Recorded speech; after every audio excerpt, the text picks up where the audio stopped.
Matematik tahun 3 muka surat 142. Gambar kedudukan peralatan sukan di stor sukan. Soalan 1. Nyatakan kedudukan peralatan sukan yang berikut. Soalan A. Bola pingpong. Bola pingpong berada di C2. Ni C, ni 2 dekat sini. Okey, dia bertemu dekat sini. Soalan B. Bulu tangkis. Bulu tangkis berada di D3.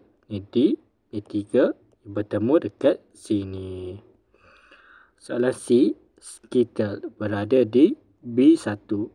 B1 bertemu dekat sini. Soalan D. Bola sepak berada di E4. Ni E, ni 4 berada dekat sini. Soalan E.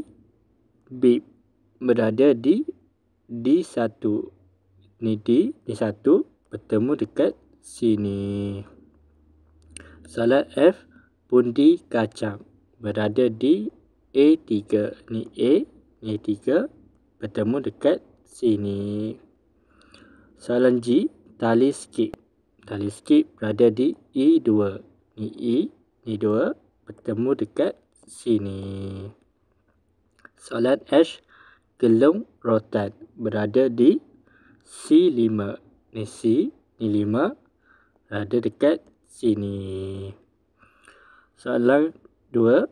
Ernie gemar bermain permainan yang terletak sama laju dengan gelang rotan. Apakah permainan itu? So, ianya adalah pingpong. Bola pingpong ianya sama laju dengan gelung rotan. Jadi jawapannya adalah pingpong. Bola pingpong. Jadi ini adalah jawapannya.